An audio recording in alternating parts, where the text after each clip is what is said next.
Hey, c'est Kana et aujourd'hui, à l'approche du Thanksgiving de 2020, je vais vous partager comment s'est passé mon Thanksgiving 2019, donc de quand j'étais en année d'échange aux États-Unis. Parce que oui, comme la plupart d'entre vous le savent, je suis partie aux États-Unis pendant un an l'année dernière et je vous partage mon expérience. Il y a pas longtemps, c'était Halloween et maintenant c'est au tour de mon Thanksgiving. Comment s'est passé mon Thanksgiving américain? C'est parti.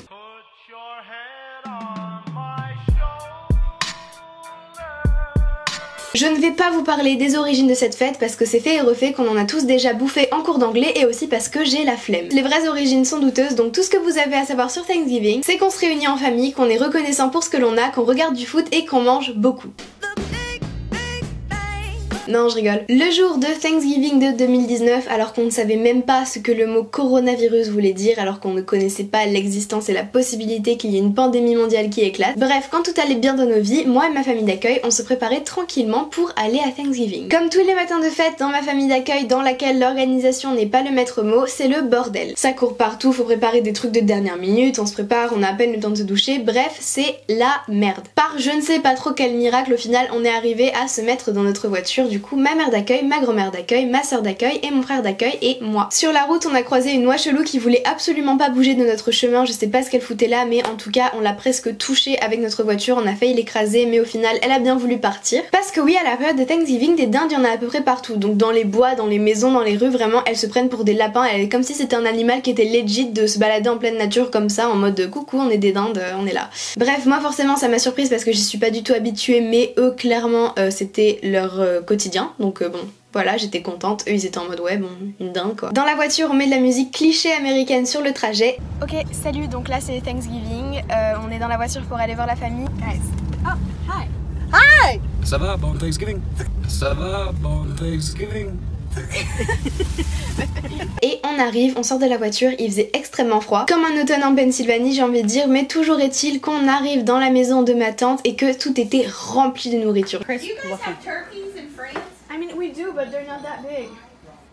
Yeah, this one's huge. Je m'attendais à ce qu'il y ait plein de bouffe mais je m'en attendais pas à ce qu'il y en ait autant. Je m'en attendais pas à ce que... Non, ça se dit pas. Bon bref, vous avez capté. L'ambiance était trop bien, c'était trop jovial, tout le monde était en train de s'activer quelque part à couper de la dinde, à parler à des gens, à offrir des cadeaux parce que ouais, dans ma famille, bon c'est pas du tout une tradition de Thanksgiving mais ils s'offraient des cadeaux. Bref, tout le monde parle, tout le monde rit, tout le monde est content et au bout d'environ une demi-heure, une heure, on va commencer à manger. Mais avant de manger, tout le monde se met en cercle dans le salon, on se tient les mains, bon pas très corona mais bon à l'époque encore une fois, on ne connaissait pas le mot. On se tient tous les mains et on fait une prière que personnellement je ne connaissais pas mais j'étais juste, enfin vous allez pas forcément la connaître si vous la connaissez pas, surtout en anglais, enfin même s'il y a des religieux vous la connaisserez peut-être pas en anglais. Juste fermez les yeux, regardez vers le bas, de toute façon ils savent que vous connaissez pas forcément les prières, c'est pas grave, vous inquiétez pas, ils vous en voudront pas. Et dernière étape avant de pouvoir manger, tout le monde toujours en se tenant la main, chacun son tour, en faire un tour du cercle, va dire ce pourquoi il est reconnaissant. Petit tips pour les futurs étudiants d'échange qui devront faire ça pendant leur Thanksgiving, faites court. I'm thankful for being here and having the most amazing host family ever.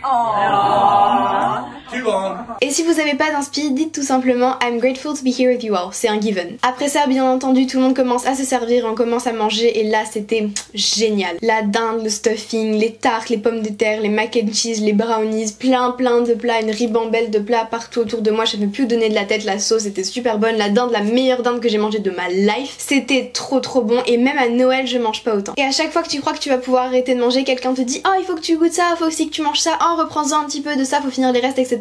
Donc bref, de toute façon, enfin personne finit jamais les restes parce qu'il y en a d'une montagne, des montagnes de jusqu'à je sais pas où. Donc de toute façon personne finit jamais, mais à chaque fois c'est oh faut finir les restes, mais à chaque fois tout le monde prend des restes chez lui et il en a pour des semaines. Après ce délicieux repas avec tous mes cousins d'accueil, on est monté à l'étage et on a joué à Cards Against Humanity. C'est le limite américain et je suis très forte à ce jeu parce que l'humour noir c'est mon humour préféré. J'ai gagné et ensuite la famille nous a pris en otage, donc tous les cousins, pour qu'on fasse des photos de famille. Alors personnellement bon forcément c'est pas le moment le plus fun de la journée parce qu'en plus ça prend du temps parce qu'il y en a toujours un qui est pas là, mais on s'en plaint pas parce que faire des photos de famille c'est jamais fun, mais les regarder des années après ça c'est génial. Last but not least, on a mon album photo qu'ils m'ont offert la veille du jour où je suis partie des États-Unis et rien que le regarder comme ça je sens que je vais avoir des larmes aux yeux, mais vas-y c'est pas grave. Donc déjà la première page on voit que c'est nous à Thanksgiving. Normalement après ça tu restes à peu près toute la journée dans ta famille à jouer à des jeux, sauf que ce jour là on devait rencontrer rencontrer le copain de Tonya. Tonya qui est ma mère d'accueil et qui avait un copain et qu'on n'avait jamais rencontré à l'époque, mais je ne vais pas finir cette histoire parce que je pense que je vais réserver cette histoire-là avec ce copain de ma mère d'accueil pour une autre story time, tout simplement parce que je le déteste. Et je déteste pas beaucoup de gens sur Terre, ça prend beaucoup de fils de p***rie pour que vraiment je déteste quelqu'un au point de dire haut et fort que je le déteste, mais lui je le déteste, vous allez comprendre. Je vous ferai cette story time une autre fois, mais en gros pour vous expliquer pourquoi je l'aime pas, il est républicain, je pense que ça explique la moitié du truc. Celui qui me fait chier,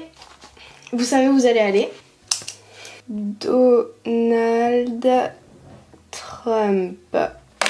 Et si je dis que la moitié, c'est qu'il y a encore des bails. Dites-moi en commentaire si vous voulez la story time de ce dîner de Thanksgiving catastrophique le soir chez le copain de ma mère d'accueil. Je pense que de vous raconter toutes les dingueries que ce mec a fait et a dites pendant mon année d'échange, ce serait pas mal parce qu'il n'y a pas eu que pendant Thanksgiving, bien entendu qu'on a eu des interactions pas forcément folles avec lui. C'est un fou, je l'aime pas et je suis pratiquement sûre que ma mère d'accueil sort avec lui uniquement pour les thunes parce que le mec est riche. Et j'espère que c'est le cas parce que si elle l'aime vraiment malgré le fait que ce soit un enfoiré, bah c'est chaud. Parce que ma mère d'accueil elle est vraiment adorable, hein, mais je comprends pas pourquoi elle sort avec cet enfoiré. Bref, c'est pas du tout ça que je retiens comme mon expérience de mon Thanksgiving, je retiens vraiment uniquement les moments avec la famille, donc de ce que je vous ai raconté au début, et les moments avec ma mère d'accueil, sœur d'accueil et frère d'accueil du coup après qu'on soit parti de chez ce monsieur. Parce que pareil, le trajet en voiture était absolument génial sur le retour, etc. On a encore mis des musiques, on a chanté comme jamais, c'était trop bien. Et le soir, on s'est regardé un film en famille avec du popcorn et du chocolat et c'était trop cool. Bref, le Thanksgiving que j'ai vécu pendant mon année d'échange aux États-Unis était un jour absolument génial dont je me souviendrai pendant encore longtemps je pense. J'en garde un super souvenir et j'espère que j'aurai su vous le retranscrire à peu près, même si bon il n'y a pas non plus énormément de choses à dire, mais vous avez l'air de bien aimer les vidéos où je raconte mes expériences comme ça. Bref, j'espère que cette vidéo vous aura plu. Si vous avez des idées de vidéos que vous aimeriez bien voir sur ma chaîne, n'hésitez pas à me les dire en commentaire. Pareil si vous avez des questions ou alors posez-les moi sur mon Insta qui s'affiche juste ici. Et si vous me suivez pas encore sur Insta, je vous invite à le faire, le lien est dans la description. C'est vraiment le réseau social sur lequel je suis la plus active, où je poste le plus souvent, où je communique le plus avec vous, etc. etc. Je vous invite également à vous abonner si c'est pas déjà fait. Moi je vous dis à la prochaine.